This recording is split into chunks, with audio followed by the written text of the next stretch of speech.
There's certainly a lot to complain about with regards to the mishandling of the COVID-19 outbreak and how it became a worldwide pandemic, most of which can be said to be the fault of China's initial cover-up of the outbreak.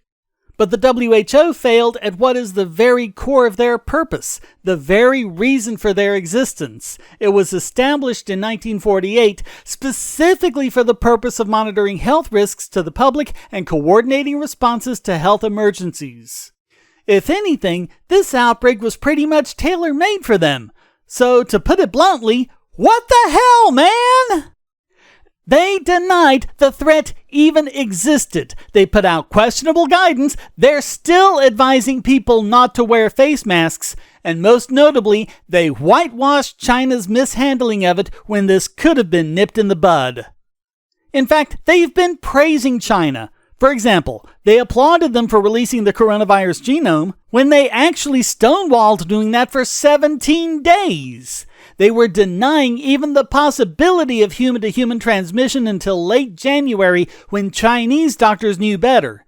And WHO doctors weren't even allowed into Wuhan to inspect things until 3 weeks after the outbreak.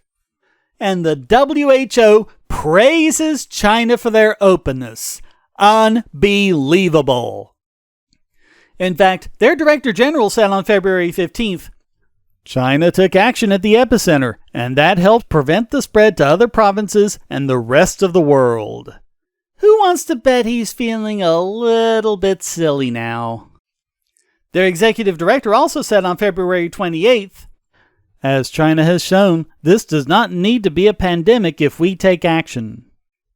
The WHO was recommending things like no face masks, no shutting down international travel, no widespread testing of people who were asymptomatic, all sorts of things we now know and doctors knew at the time were necessary.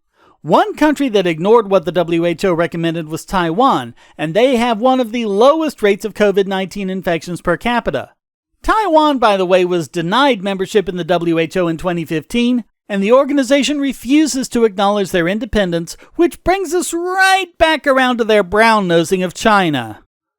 By the way, one of the countries that did follow the WHO's guidance pretty much to the letter was Italy, and their infections and deaths soon surpassed even that of China.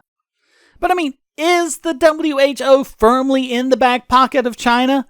So much of what they said and did could be construed as just incompetent, but all of these things surrounding their relationship with China and how it affects other countries like Taiwan point only to one thing: corruption.